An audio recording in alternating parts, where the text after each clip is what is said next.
Hello everyone, bonjour tout le monde. Je voudrais commencer aujourd'hui avec quelques mots sur les nouvelles concernant la gouverneure générale du Canada, Julie Payette.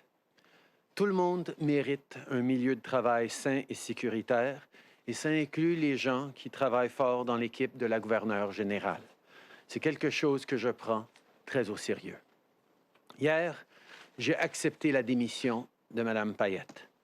Ce matin, j'ai eu une conversation téléphonique avec Sa Majesté la Reine et je l'ai informée que le juge en chef du Canada remplira les fonctions de gouverneur général de façon intérimaire. Une recommandation concernant un remplaçant sera présentée en temps et lieu. Monday will mark a year since the first recorded case of COVID-19 in Canada. If you're tired and fed up, that's understandable. But remember, this is not forever. With vaccines being rolled out, we're in the final stretch. Canada is approaching 750,000 vaccine doses administered across the country. And on average, the number of doses done daily is now almost 4 times more than what it was just 3 weeks ago. In other words, we're getting more vaccines delivered and delivered quicker, and these doses are getting out to more and more people. Yesterday, I spoke with the global CEO of Plzer, Dr. Bourla. The next few weeks will be challenging when it comes to deliveries. That said, Dr. Bourla assured me that hundreds of thousands of Plzer doses will be delivered the week of February 15th and in the weeks to follow. He also confirmed that we will receive all of our 4 million doses from Plzer before March 31st.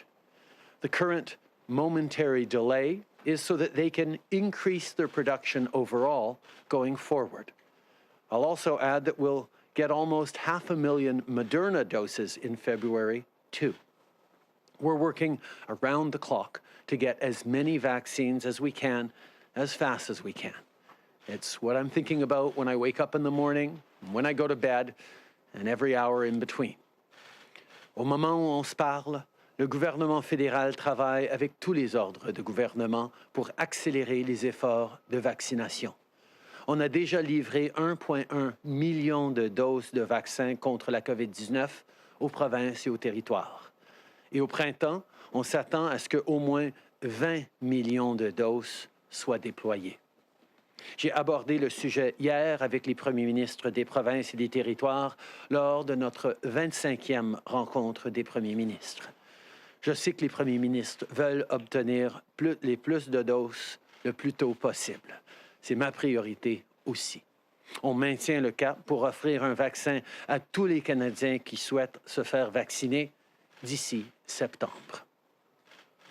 At my 25th meeting with the premiers yesterday, we also talked about border and travel.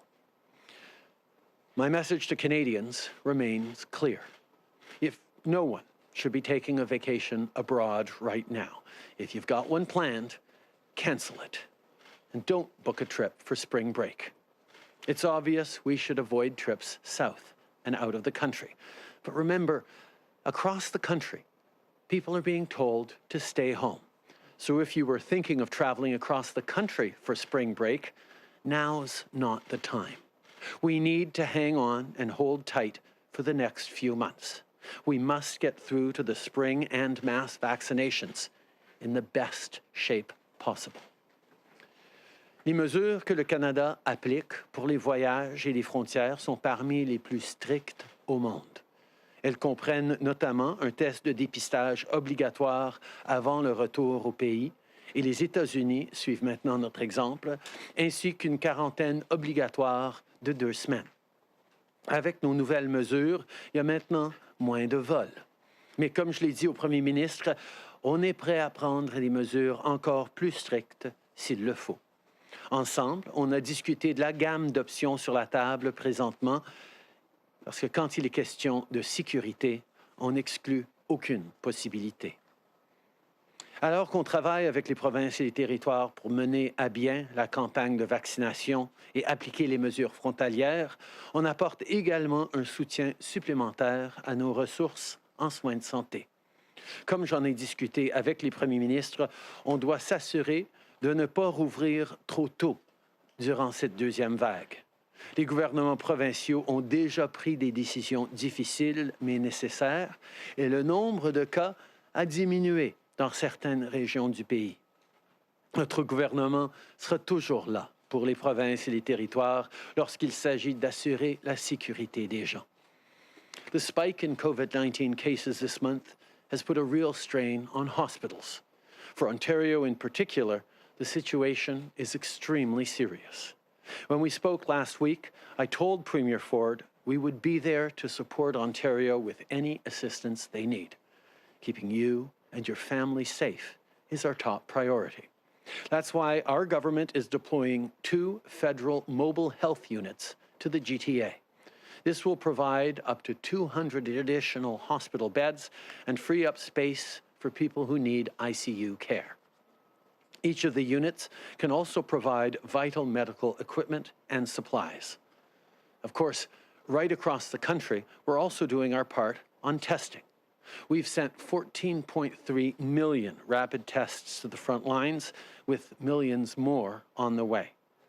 Everyone should have access to a fast, reliable test when they need one. Finally, the premiers and I discussed the new administration in the United States. We had a great Team Canada approach with the previous administration, and that's something that will continue to serve us well. During our conversation, the premiers and I talked about the United States' decision on the Keystone XL pipeline. I am, of course, disappointed with this choice. To workers, especially in Alberta and Saskatchewan, who've been hit hard, we will continue to have your backs. We will always stand up for good Canadian jobs. Canadians and Americans are more than just neighbors. We are allies, partners, and friends. Together, we've faced some of the greatest challenges the world has ever seen. So I know that we're ready to work shoulder to shoulder to defeat COVID-19 and rebuild economies that work for everyone. And this is something I look forward to discussing with President Biden when we speak on the phone later today. Je sais que le président Biden et moi, on est sur la même longueur d'onde à propos de la lutte contre les changements climatiques, de l'importance de créer de bons emplois pour la classe moyenne et de la nécessité de bâtir un monde plus pacifique et plus stable. Depuis longtemps, les Canadiens et les Américains font front commun face aux défis et aux changements. Ensemble, je sais que nous pouvons continuer à améliorer la vie des gens des deux côtés de notre frontière. Finally, I want to end this morning by recognizing that this will be an especially tough day for the people in La Loche, Saskatchewan. To everyone who lost someone, to the survivors, to the entire community, you are in our thoughts and in our hearts. I met many of you when I visited La Loche and spoke with students and teachers and community members. Your strength and courage is remarkable. In the last 5 years, we've worked together on new programs and resources for your school and funded cultural and language-based programs, on-the-land activities, and mental health services for students. But I want you to know today, we will continue to be there for you. Today and always, Canada stands with you. It's just who we are. People across this country stand there for each other when times are difficult, and we will continue to be there for you. Merci beaucoup. Thank you, Prime Minister. We'll now go to media. Start on the phone. One question, one follow-up. Operator. Thank you, merci. First question, Christy Kirkup, The Globe and Mail. Line open. Hello, Prime Minister. Did the vetting process for Ms. Payette involve reaching out to Canada Land Company, which employed Ms. Payette at the Montreal Sciences Centre, or the Canadian Olympic Committee? For all high-level appointments, there is a rigorous vetting process that was followed in this case. Obviously, we will continue to look at that vetting process to ensure that it is the best possible process as we move forward. Okay. Il y a toujours un processus rigoureux pour regarder les antécédents de quiconque se fait choisir pour des postes importants au gouvernement. Mais évidemment, nous allons continuer de regarder comment on peut améliorer ces processus-là. Follow-up, Christy? But, Prime Minister, there were so many red flags that were documented, including harassment allegations about Ms. Payette prior to her being named Governor General. So, Prime Minister, where does the buck stop? Where does the responsibility lie for this? Obviously, the vetting process that was in place was followed, but obviously we're going to also look at ways we can strengthen and improve the vetting process for high-level appointments. Merci. Prochaine question. Operator? Thank you, merci. Prochaine question, Mélanie Marquis, La Presse, à vous. Bonjour, M. Trudeau. Regrettez-vous d'avoir nommé Julie Payette au poste de gouverneur général? Je pense que Mme Payette, avec son emphase sur la science et le service, a amené énormément de positifs dans son service, mais évidemment, le droit à toute personne d'avoir un milieu de travail sain et sécuritaire est quelque chose dans lequel ce gouvernement croit profondément. Et c'est pour ça que nous avons accepté la démission de la gouverneure générale. Merci. Vous avez échangé, M. Trudeau, avec Mme Payette au téléphone mercredi soir. Que lui avez-vous dit? Est-ce que vous avez tenté de l'inciter à démissionner? J'ai eu la chance de m'asseoir en personne avec Mme Payette pour parler de la situation. Elle a exprimé qu'elle croyait que pour le bien de l'institution et du pays, elle devrait soumettre sa démission et je l'ai accepté. Merci. Prochaine question. Operator? Thank you, merci. Prochaine question, Raymond Fillon, TVA, à vous. Merci. Bon vendredi, M. Trudeau. Les voyages non essentiels, est-ce que votre gouvernement va imposer une quarantaine obligatoire aux voyageurs dans des hôtels à leurs frais quand ils rentrent au Canada, comme le demande le premier ministre Legault? Et sinon, pourquoi pas? C'est une possibilité qu'on est en train de regarder. Comme j'ai dit au premier ministre hier soir, on est en train de regarder toutes sortes de nouvelles mesures qu'on pourrait amener pour assurer qu'on est en train de protéger les Canadiens et décourager les voyages non essentiels.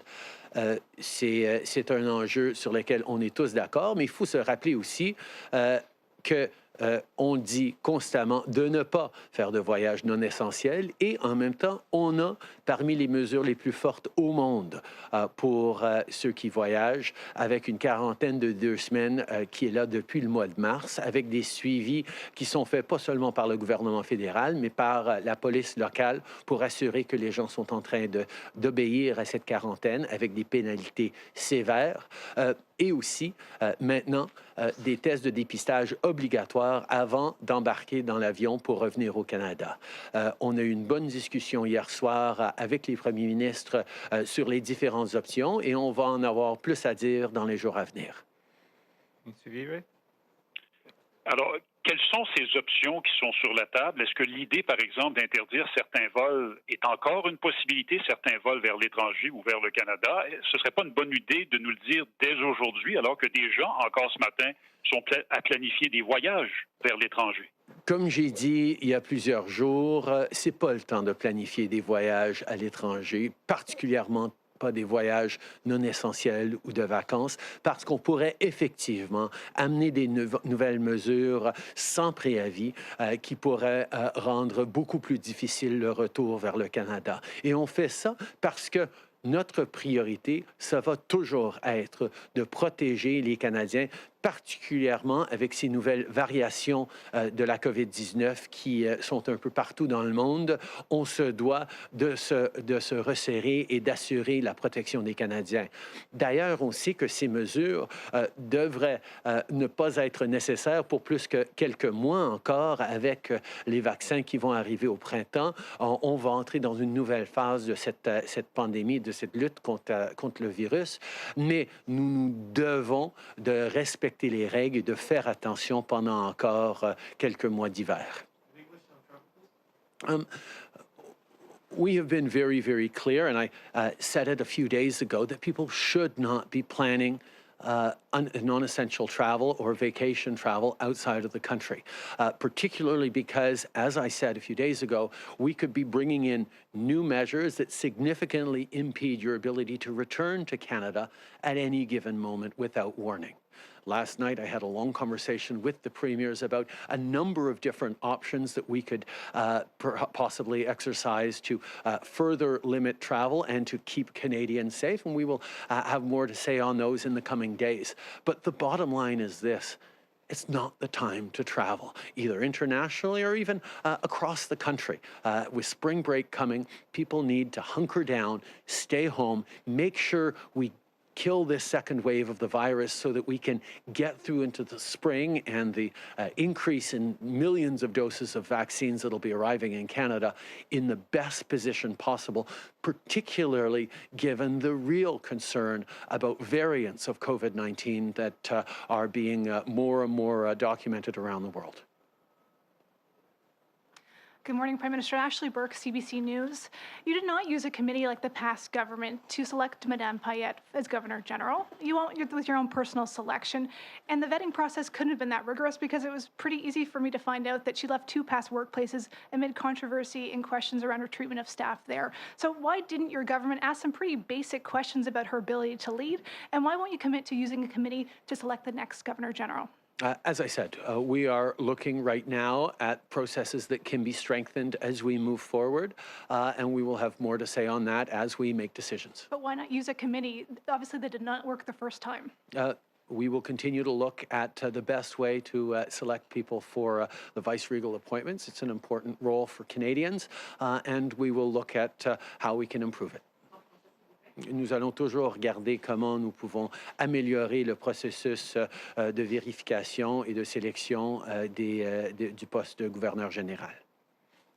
Prime Minister Tonda McCharles, Toronto Star. A lot of observers look at this and believe that you bear a lot of responsibility for your choice. I'd like to know, do you owe an apology to the workers at Rideau Hall, past and present, who suffered in that workplace? Do you owe an apology to them? Do you owe an apology to Canadians? I think as a government, we've demonstrated time and time again how important it is to create workplaces that are free and safe from harassment, and in which people can do their important jobs in safety and security. That is why we moved forward on significant measures for Parliament, for the public service, and why we consider that we needed to accept the resignation of Julie Payette, given the concerns that were raised. Obviously, the work that has been done by people working at Rideau Hall over the past years has always been exceptional. They fulfill important duties for Canadians, and as we saw, were sometimes in very difficult situations.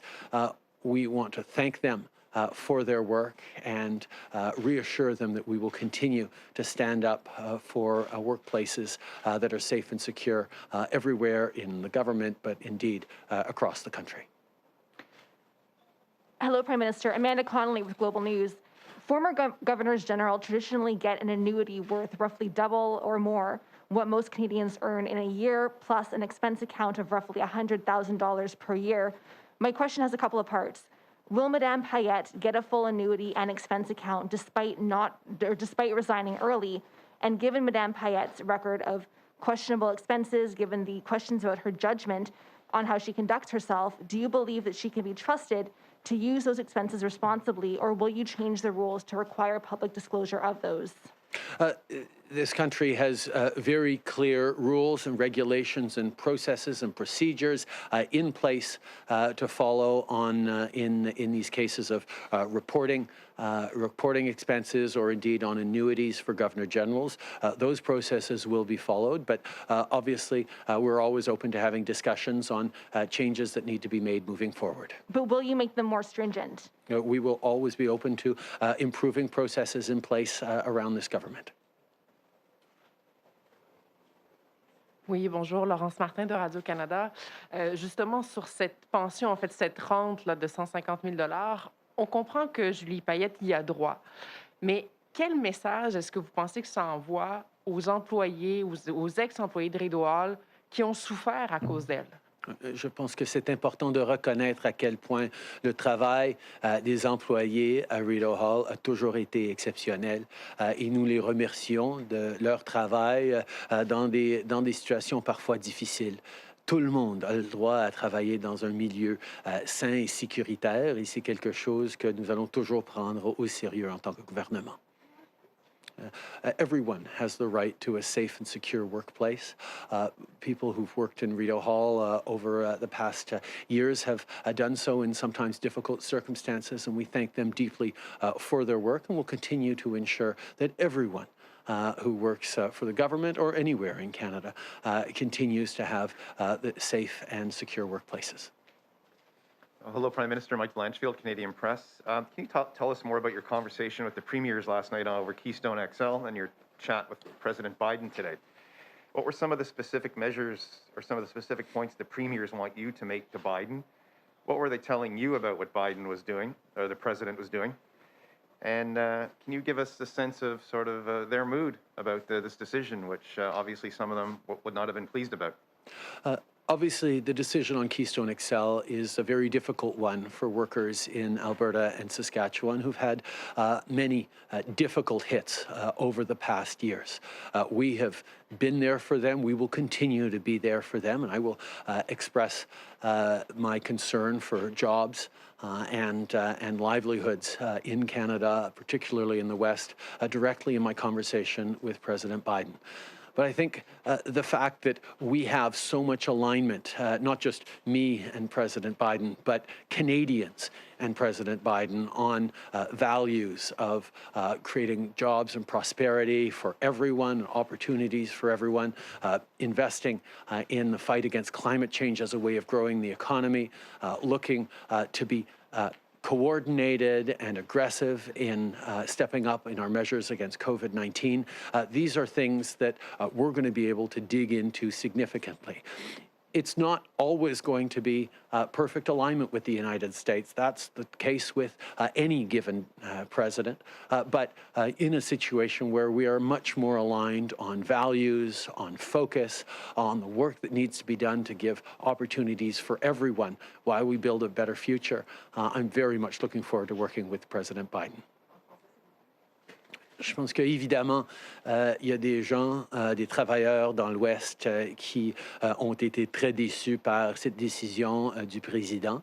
Mais comme j'ai dit, nous allons continuer d'être là pour appuyer les travailleurs à travers le pays et défendre leurs intérêts face aux États-Unis. Mais il faut se souvenir que le fait d'avoir un président qui est beaucoup plus aligné, pas seulement avec mes valeurs en tant que premier ministre, mais avec les valeurs des Canadiens par rapport à la lutte contre les changements climatiques, par rapport à la nécessité de bâtir une économie qui travaille pour tout le monde, avec des bons emplois pour tout le monde, de lutter réellement contre la COVID-19, de parler d'inclusion, de diversité. Ça ne veut pas dire que tout va toujours aller bien avec les États-Unis. Il va certainement avoir des défis, mais de pouvoir s'entendre sur les valeurs et l'approche et d'avoir des vraies discussions sur comment on va améliorer la situation pour tous les gens qui habitent au Canada et aux États-Unis. On commence une nouvelle ère maintenant en amitié et en travail canado-américain et j'ai bien hâte de l'entamer cet après-midi avec M. Biden. Prime Minister Kevin Gallagher, CTV National News. The official leader of the opposition has asked for you to reinstate the nonpartisan Vice-Regal Appointments Committee, as well as give opposition parties a say in the next Governor General. And given it's a minority parliament, how urgent is that new appointment? First of all, the Chief Justice of the Supreme Court is an extraordinarily able individual who will very well be able to fulfill any and all responsibilities of the Governor General on an interim basis. So Canadians need not be concerned about political or constitutional concerns on that level.